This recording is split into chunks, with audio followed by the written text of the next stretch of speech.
episode of the Power Ranking Show is brought to you by Bet Online. Bet Online is your number one source for all of your championship finals info, stats, news, and scores. Get the latest odds and lines and the latest matchup reports for this year's NBA and Stanley Cup finals. Bet Online is your sports intel headquarters this season, as they have you covered for all of your insider sports wagering needs, from basketball to hockey to MLB, UFC, and boxing. It's also the fastest and the easiest way to get your betting info, including live betting options and your favorite casino and card games that are available to play right from your home. Get into the action today. Head to the website or use your mobile device to join, and be sure to use our promo code BELIEVE to receive your 50% welcome bonus on your first deposit. Bet Online, where the game starts. You want to ring the bell? Ding, ding. That is the voice of @Marcus_Mosher. This is the Power Rankings podcast, aka the Power Rankings Show, sponsored by Bet Online. And this is the way that things work. So we've been off for a week, right? And so I was out in the mountains on vacation, doing important stuff. Marcus couldn't do yesterday's show because of insignificant things like meeting his nephew for the first time. Mm-hmm.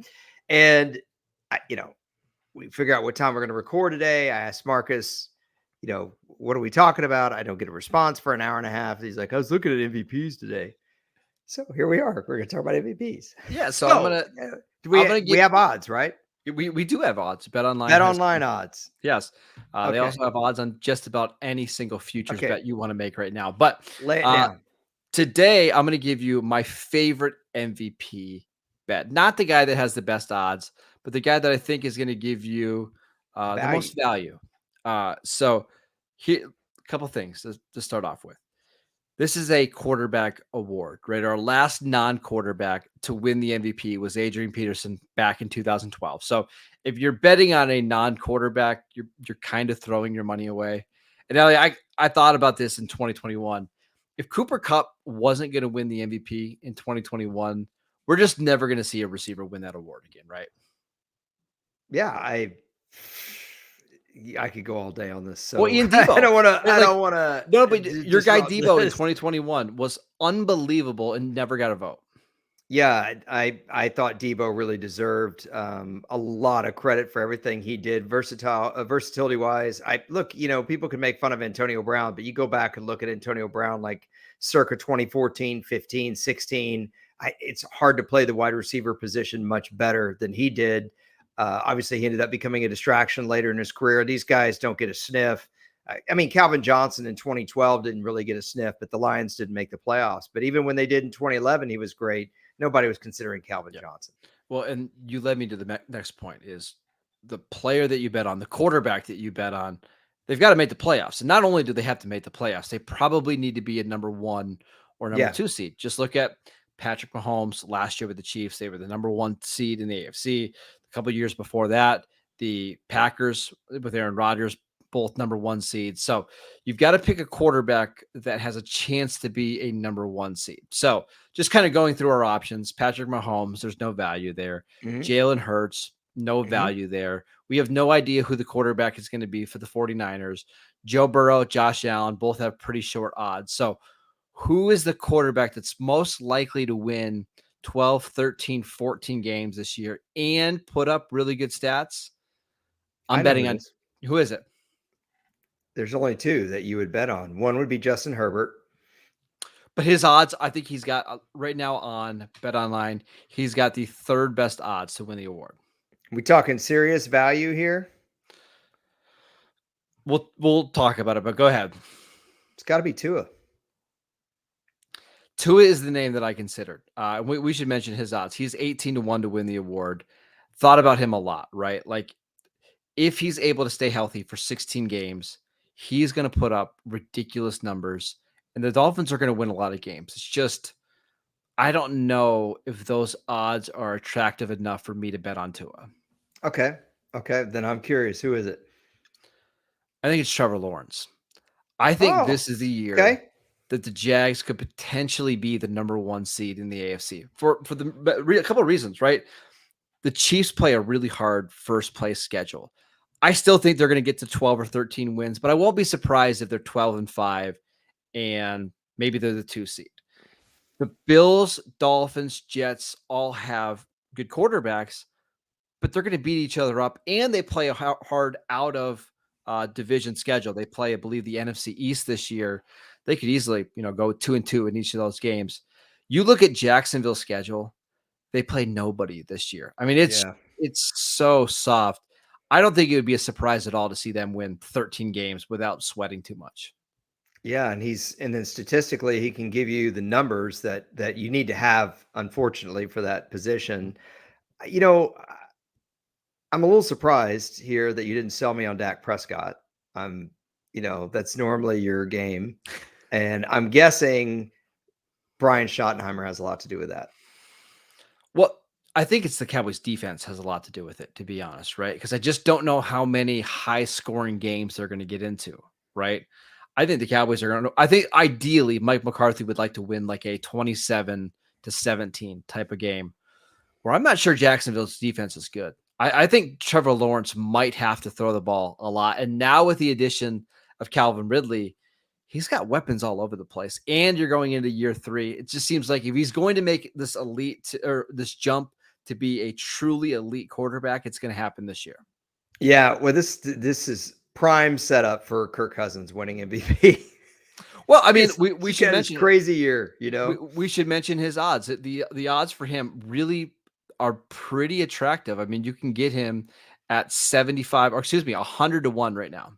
Wow. Well, 100 to there's 1. always, look, if we look at the history of the MVP award, now you already looked at it from, hey, how long's it been, right, since we had a non-quarterback? The last 10, so 2013 to 2022, 10 MVPs have been quarterbacks. However, if you look at the history of the MVP award as given to quarterbacks, you'll find a lot of random names, like Correct. guys that are not the typical dudes that you're, expecting to hear. So I'm just going to throw out a few guys that have been MVPs of the league that might surprise you. I mean, for one, if you're a really young fan or if you've forgotten already because he was so bad last year, how many people do you think have already forgotten that Matt Ryan was MVP of the league in 2016? And Matt Ryan had a phenomenal year. I think he had like 11 yards per attempt or some It was absolutely ridiculous, bonkers number. I think it was 117 passer rating. That was with Kyle Shanahan as offensive coordinator. But it's not just him. Boomer Esiason won an MVP in 1988. Brian Sipe is one of the hardest, like you want to talk about bar trivia. You can always get somebody with that. The year Earl Campbell almost runs for 2,000 yards by running over everybody. And Brian Sipe wins MVP. Ken Anderson, another Bengals quarterback, won MVP. Ken Stabler was MVP of the league. Roman Gabriel, I'm going to go way back, 1969, MVP of the league. Everyone knows who Johnny Unitas is, or most people do. Johnny Unitas got hurt, won the MVP in 67.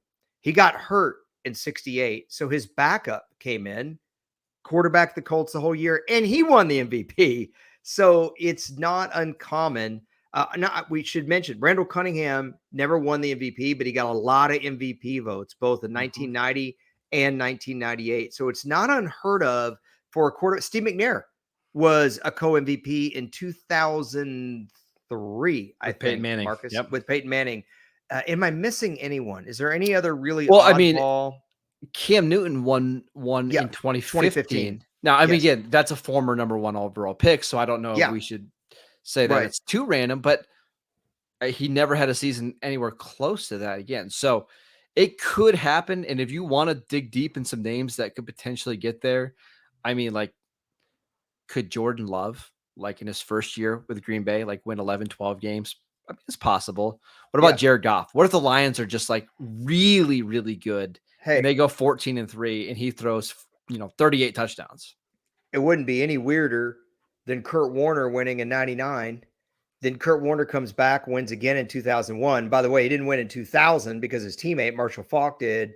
And Warner missed like 6 games that year. Trent Green, quarterback. 2008, I think Kurt Warner got some MVP votes as well for his Cardinals season. So you can have guys kind of come back and have an elite season again. And then you can have guys like Jordan Love come from out of nowhere. Yeah, and even with like Jared Goff, it wouldn't be that shocking considering he's already been in the MVP race before when he was with the Rams, right? Like he was a legitimate MVP candidate. So I could see it, but I still think you and I both love Trevor Lawrence. We think he is a Yeah. elite quarterback, but there's going to be a year soon where everything just clicks, right? And the numbers are just gaudy, and Jacksonville wins a bunch of games. With their schedule this year, why not this year?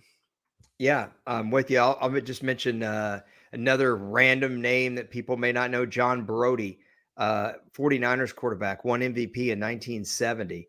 It happens, Now, granted, these are going a little bit farther back, but Marcus just pulled Cam Newton from 2015. I didn't even think about that. We all think of Cam Newton as a household name, the same way football fans in the 70s thought of John Brody as a Sure. household name. But 20 years from now, Cam Newton's MVP award is going to be looked at like an anomaly. Yep. Matt Ryan's MVP award is going to be looked at like Brian Sipes. That's the point that I'm trying to make here. Sure. And we're littered with far more random quarterback MVP awards because when you look at guys either that were defensive players that won MVP or different positions. You mentioned Adrian Peterson. You're talking about first ballot Hall of Fame guys. So Lawrence Taylor won MVP. Lawrence Taylor is the greatest defensive player to ever play the game. Adrian Peterson is probably the best running back of the last 20 years in pro football. So, LaDainian Tomlinson would be right there. It depends on how you look at those two, I think. Yep. But you see the difference that I'm making here. Matt Ryan isn't to quarterback as Adrian Peterson is to running back, as Lawrence Taylor is to linebacker, or as even Cooper Kupp is to wide receiver. Sure. I would argue. A couple other thoughts, just really quickly here. On Jacksonville's schedule. So they play, obviously they play their own division, which if I said 5 wins for them in their own division, would you bet over or under? Well, I mean, you've got Houston playing I would say even push. You've got Houston playing a rookie QB, right? You've got Indy playing a rookie QB. Tennessee, I don't know what the plan is in Tennessee. They're one of the teams that I don't have a really great feel for right now. Neither do I. Their roster's terrible, but their coach is awesome. Yeah, and they have a couple of elite players. We don't know how much they have left in the tank. So they should go 5-1. They play the NFC South, which that's the kicker right there, man. Yeah. That's a possible 4-0, no joke. But I think 3-1 is safe, don't you think? Even right there. So let's go 3-1 and then go 5-1 in their division. That's already 8 wins. Yeah. Did they play the AFC North, which is a tougher division, and then they're out of or their first place finishing games are Buffalo and the Chiefs, which those are tough games. They finish first. However, those games are really important if Trevor Lawrence is going to become an MVP. Because if he outduels Patrick Mahomes or outduels Josh Allen, those are the type of games that voters will remember. So I like Lawrence a lot. There's one other quarterback that kind of fits the same criteria, right? Really good offense around him, a lot of playmakers, good offensive line, and they play a really bad schedule. It's Derek Carr and the Saints. Now, I don't think Derek Carr is going to put up big numbers this year because I just don't think he's that type of quarterback. But the Saints have a really easy schedule. They play the NFC, I believe it's the NFC North, and then they play the AFC South. I was hoping you were going to say, they have an easy schedule. They play the NFC South, which means they play the Saints.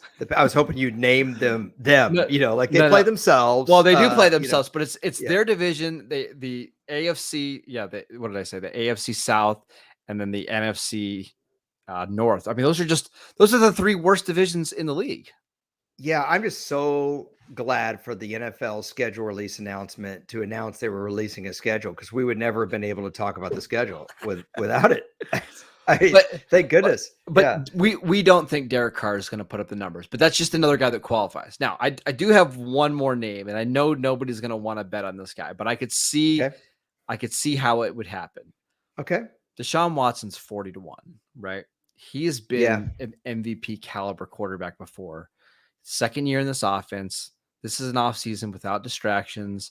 They've got weapons galore. There's some talk that DeAndre Hopkins could potentially join this team. They don't even need him. They're loaded with weapons. What if the Browns win the AFC North and they go 12-5 and they're the 2 seed and Deshaun Watson has one of those years where he averages 8.5 yards an attempt. He has 35 total touchdowns. I could see him being in the running. Yeah. I have a bad feeling that's Kirk Cousins. I do. 100-1. Just 100-1 right now. oh man. All right. Well, so when you told me you wanted to talk MVPs, I just wanted to kind of give you my favorites from each position Yeah. that actually have a chance. So we'll start with quarterback. I think Patrick Mahomes has an excellent chance to repeat. Not only because he's a great player, but because there's a lot of continuity there. I don't see anything being problematic for Kansas City and him going forward, unless this is the year Travis Kelce hits the wall. However, I will say this: there's been some retinkering on that offensive line in Kansas City, and you can't just always plug and play. And free agency plugging gaps doesn't always work. The Chiefs lost both their tackles. Uh, and they replaced one with, ironically, a guy from Jacksonville. You hope it works out, but sometimes it doesn't, Marcus. And so I think his stiffest competition is going to be Justin Herbert. I happen to believe that Kellen Moore was a little underrated in Dallas. I like the marriage in Los Angeles. I think this might be the year that Justin Herbert puts it together.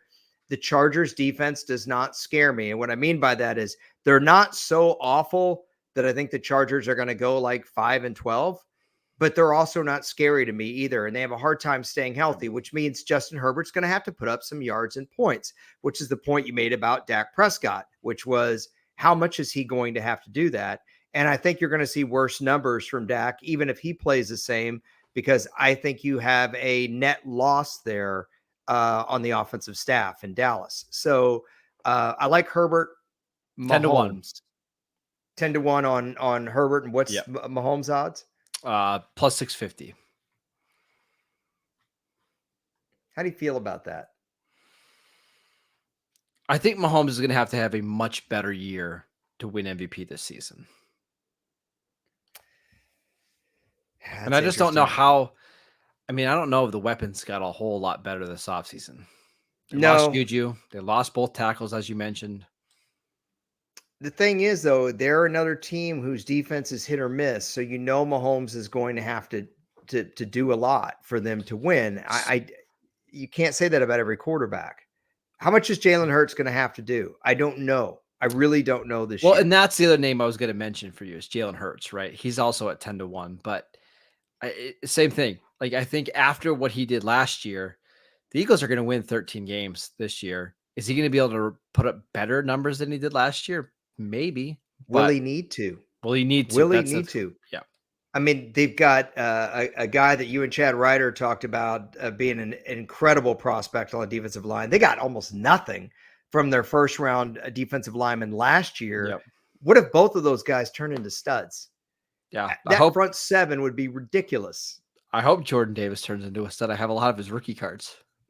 Yeah. Oh, man. Marcus has been killing me, guys, on PSA 9 rookie card of, Jordan Davis mosaic. It's really nice. Yeah. It's on the green. Oh, gosh. Anyway, okay. Running back. Okay. My MVP front runner for running back. I actually have two guys that I've thought about, but I think it's Tony Pollard. And the reason I think it's Tony Pollard is this. He's going to get more touches. I think Mike McCarthy wants to see what he can do with that workload. I think Brian Schottenheimer will be more than happy to utilize him in that way. I think he will be involved in the passing game. If he can stand up to the wear and tear, he's not going to have those frustrating series. And I say frustrating for Cowboys fans when he was getting pulled off the field for Ezekiel Elliott. He's also going to probably get more touches inside the 5. Zeke was the hammer for this team. I'm not saying Dallas won't use somebody else inside the 5 sometimes, but if Tony Pollard ends up with 12 touchdowns, 500 yards receiving, and rushes for way over 1,000 yards with some of those home run balls that he hits, and he averages 5.6 yards a carry for, let's be honest, a team that the national media has no problem covering, what running back has a leg up over him for MVP? There's only one guy that I really think he could be a dark horse running back candidate, but I don't see anyone touching Tony Pollard in this category. It's funny. He's not even listed as a potential candidate. There's other running backs, Saquon Barkley, Christian McCaffrey, Jonathan Taylor. Nick Chubb. I could break down every one of those and tell you why they wouldn't be. Christian McCaffrey would probably be Pollard's toughest competition, but there's a lot of other factors, including the other guys on that team. it's kind of like if you have two guys on your team who hit 45 home runs and bat 300, they cannibalize each other. Exactly. Yes. I don't think anybody on the Cowboys offense, in Brian Schottenheimer's offense, at least what my idea of it's going to be, is going to be able to challenge Tony Pollard in that way. Is Christian McCaffrey more valuable than Deebo Samuel if Deebo's healthy in a Kyle Shanahan offense? No way. If George Kittle is healthy, could Kittle outshine McCaffrey? Yes. Absolutely. Who's doing that on Dallas? Maybe CD, but do you really think a CD is a MVP candidate? I don't. There's no way. No. CD's going to get like his 1,300 yards and 7 touchdowns. He's a Pro Bowl guy. Yeah. That's what he is. Okay. Yeah. You ready for my dark horse though, running back? Yeah. I know he's not even on the list. Feel free to make fun. But you and I have talked about this many times. Year 1 and 2 are just phenomenal years for running backs. Like there's so many guys that are year 2 and 3. They have just monster years. And the guy that was electric last year, I thought, until he got hurt, was Breece Hall. I don't think the Jets' way of winning is having Aaron Rodgers drop back 45 times a game. I think it's him making timely throws, them playing good defense. They've got a good young nucleus and running the heck out of Breece Hall. And if he benefits from Aaron Rodgers' presence and ends up with 2,000 scrimmage yards, why not? Notice I picked a Dallas Cowboy and a guy in the New York media market. Yeah. You may say, well, that's dumb. We're talking about MVP. What are the chances of a Falcons running back winning MVP? Well, that's funny because that's the name that I was just going to mention because a couple different reasons, right? The expectations are so low in Atlanta, right? I don't think anybody's anticipating them winning the division, but they've got an awesome offensive line. They're going with a quarterback who can run the ball a little bit. They did spend the number 8 overall pick on Bijan Robinson. What if Bijan just has that Ezekiel Elliott rookie season where he has 350 touches, over 2,000 yards, which, by the way, Atlanta had one of the best rushing attacks last year, and it was with Tyler Algier and Cordero Patterson. What if Bijan is just the player that everybody thought, and all of a sudden Atlanta in that weak division wins 12 games? I just don't think it's going to happen because it's Atlanta. Atlanta has to have a Super Bowl caliber team. I mentioned 1980, Brian Sipe. Honestly, their quarterback in 1980, Steve Bartkowski, probably was more deserving than Brian Sipe. Atlanta had the number 1 seed in 1980.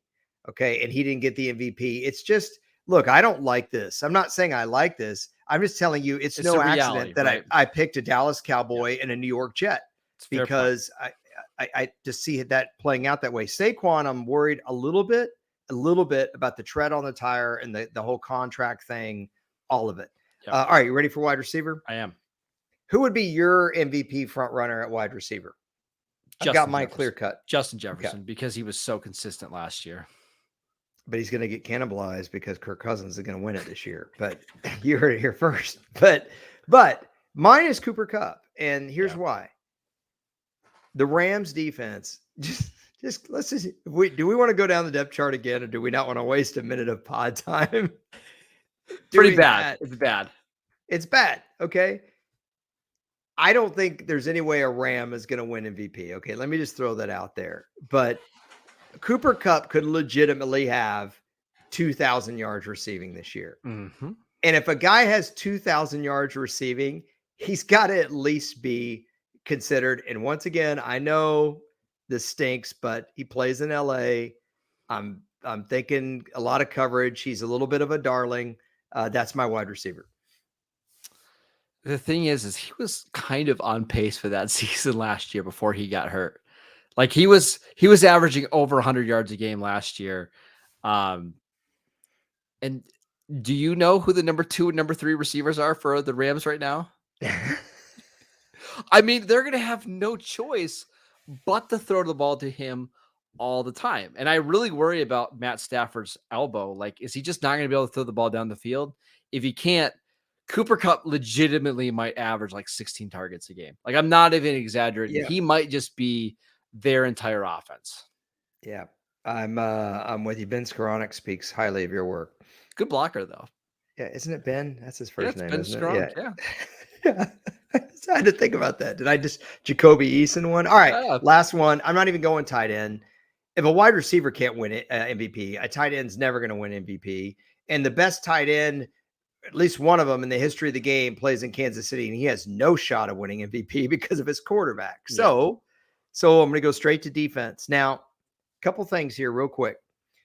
We've been told, do you know how many MVPs have been defensive players? One, Two. two. Two. It's something you'll hear on TV sometimes, and it's wrong. It's Lawrence Taylor in 1986, Alan Page, the Minnesota Vikings in There you 1971. go.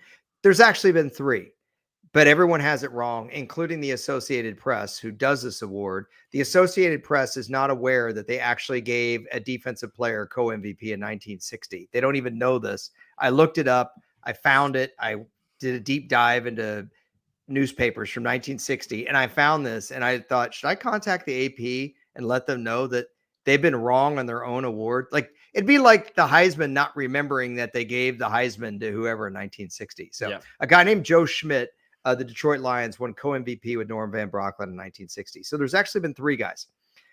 If there's any guy defensively that I think it's going to be this year, it's Micah Parsons. I think the problem with Nick Bosa is just health. It's hard for him, I think, to stay healthy for a whole year and have the kind of year he had last year. Max Crosby, I'd love to be able to sit here and tell you that, but nobody cares about what Max Crosby could have 180 sacks and nobody would care. Nope. Okay. Maybe the best defensive player in the league, maybe one of the best defensive players to come in the league in a long time, plays corner. Corners don't win MVP. It's almost impossible. Micah is a darling with broadcasters. Now, I think Micah is outstanding. Don't get me wrong.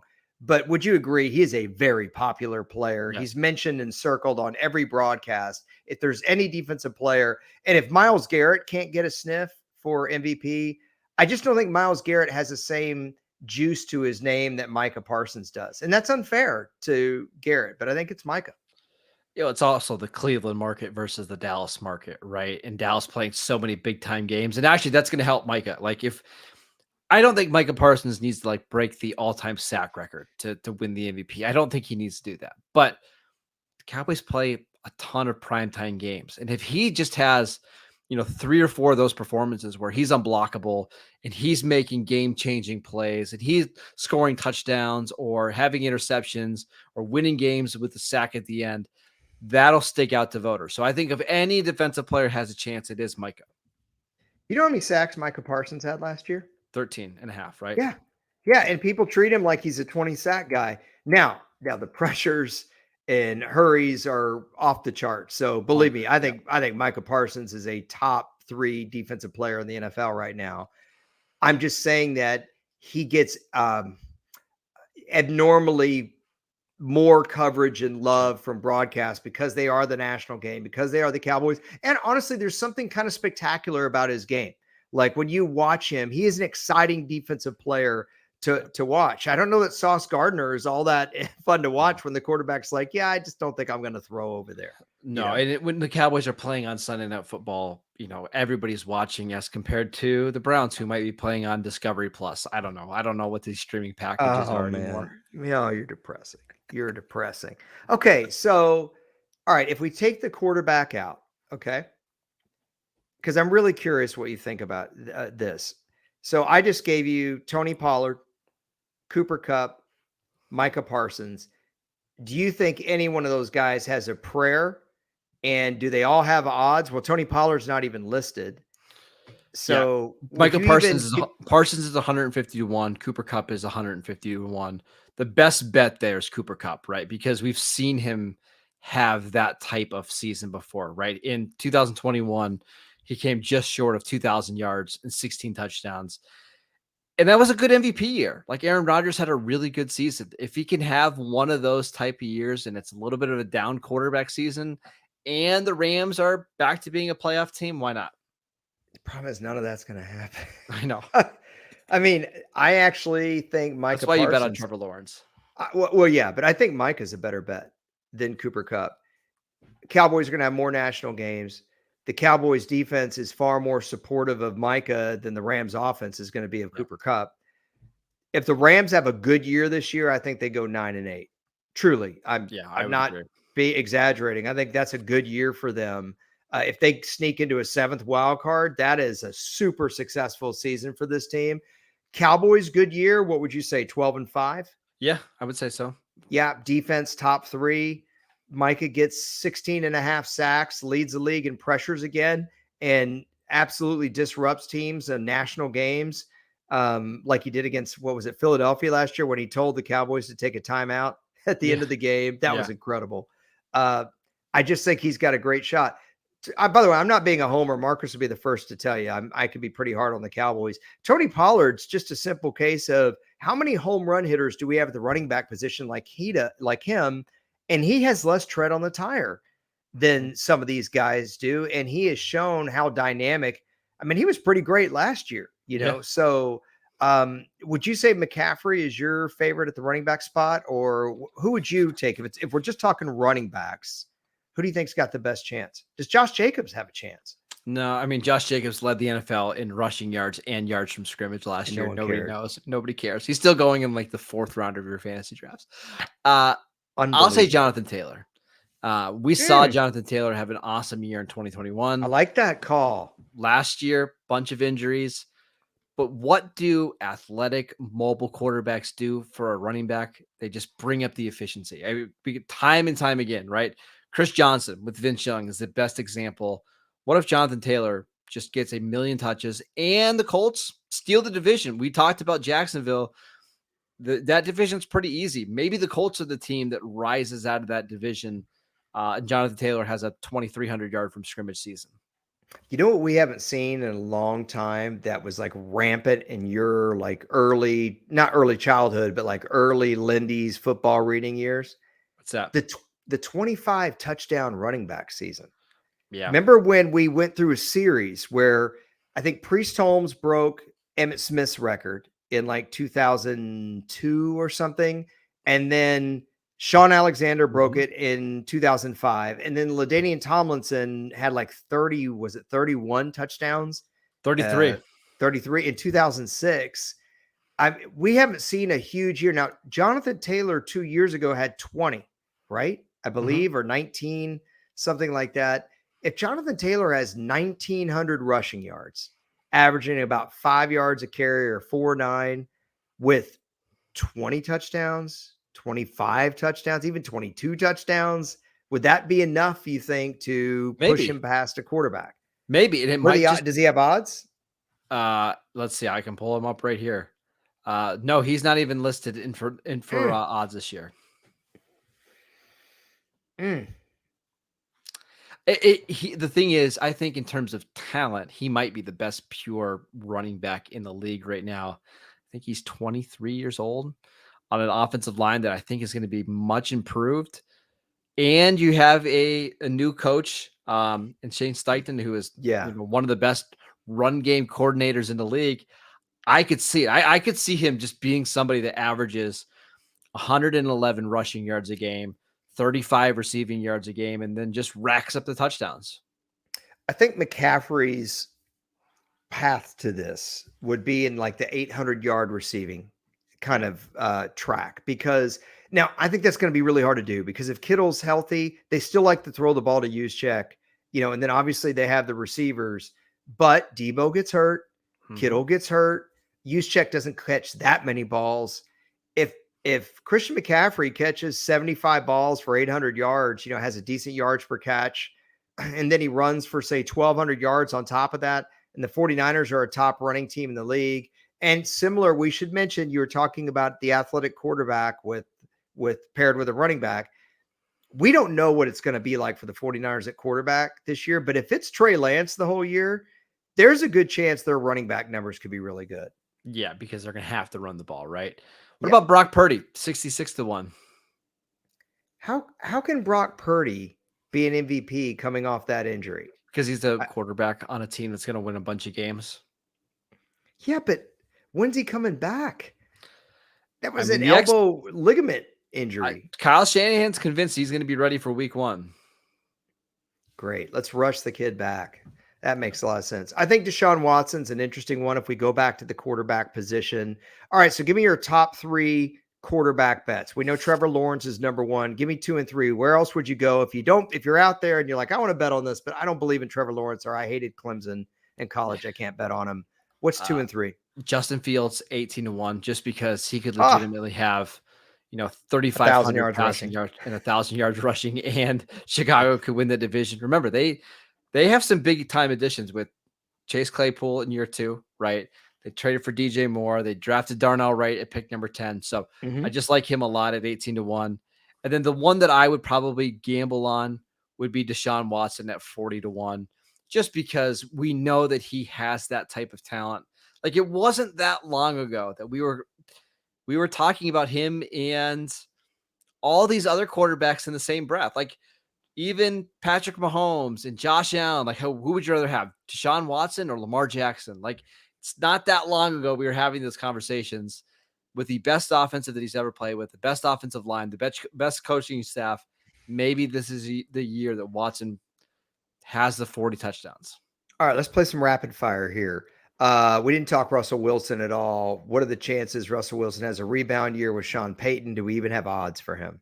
Is he even We on the scale? we do have odds 33-1. I think it's more likely he gets benched than is in the top 5 of MVP conversation. Okay, what about Lamar Jackson? We didn't talk about his odds He either. is 8-1.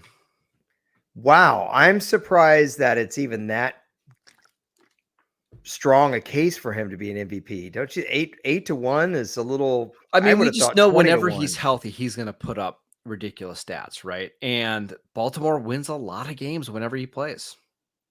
I take it there's no Mac Jones odds No, out no, we have Mac there. Jones odds. We Oh, it's got to be 100 to 1. Has to be. 200-1. Yeah. Okay. I mean, BetOnline is obviously. not a believer in Mac Jones. All right. A couple more here. Didn't mention Geno Smith at all. Geno Smith had a really good year last year. Let me guess here. I know there's Geno Smith odds. I'm going to go 80 to 1 on Geno. 33-1. Remember, they drafted Jackson Okay. Smith and Jigba, slot receiver, Ah, got offensive line, pretty young. are you surprised by that? That he's No, not 33 really. to 1 and Kirk Cousins is 100 to 1? No, I You're just not a think little people like. surprised by I that? think people like Geno a lot more than Kirk Cousins, right? That's so unfair. I'm just saying That it's what it is. sucks. I think people would be more likely to give the MVP to Geno than to Kirk Cousins because the Vikings just won 13 games and Cousins put up ridiculous stats and nobody cared. Okay, another guy we did not talk about, didn't mention any odds for him, Daniel Jones. I know we talked Saquon. I know it's very far-fetched. I got to think Daniel Jones would be at least 150 to 1. 50-1.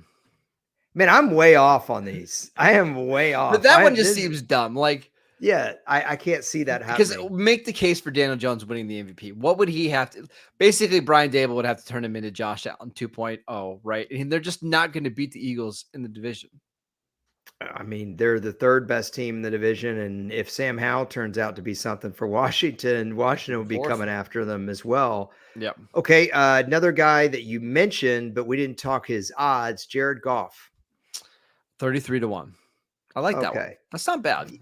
No, that's not. When you look at where the Lions are, how they stack up in that division, would that be a bargain for you to say, okay, Oh, I think so. Because this is really just a bet on Detroit, right? Like, if you think that Yeah. Detroit has a chance to be the number 1 or number 2 seed in the NFC, that's fantastic. I'll take those odds because if Detroit's the number 1 seed in the NFC, it probably means Jared Goff got back to like his 2017, 2018 form. In that case, it's a worthwhile bet. So obviously we know that I'm way off on the quarterback odds here, and that even quarterbacks that don't have a chance are getting odds. I gotta ask about Kyler Murray.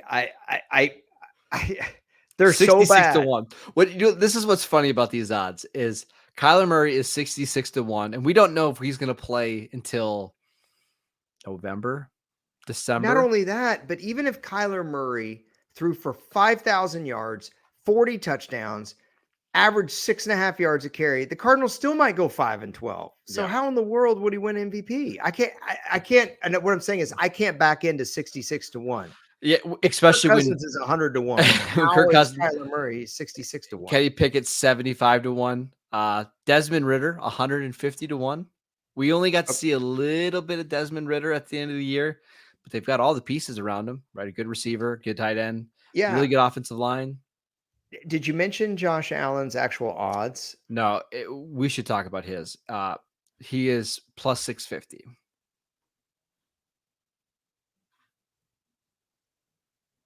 Hmm.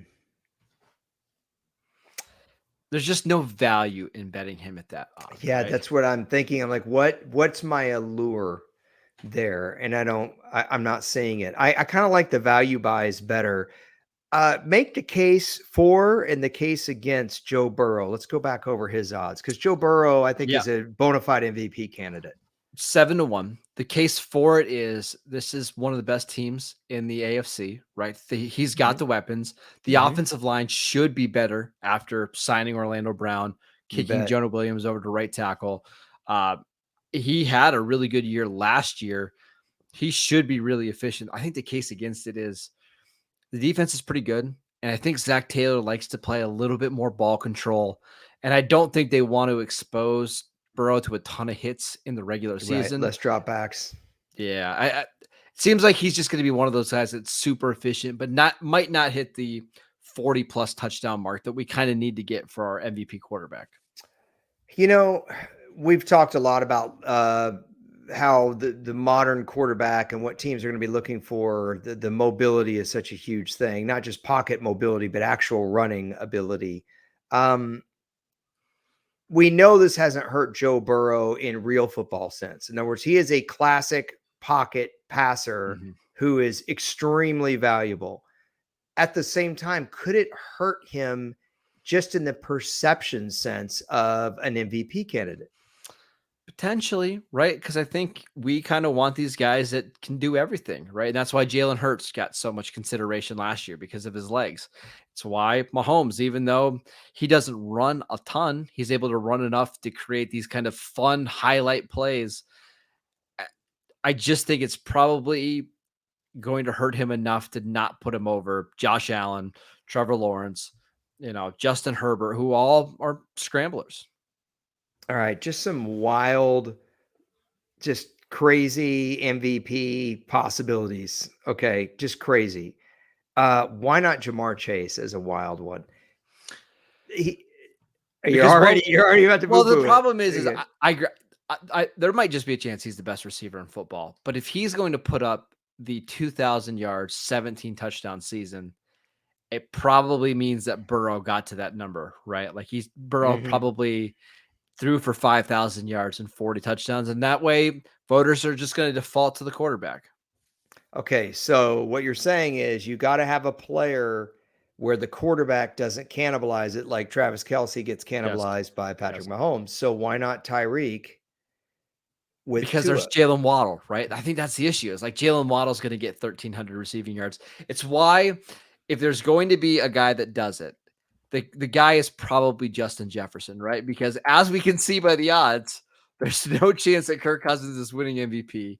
Justin Jefferson had a massive season last year.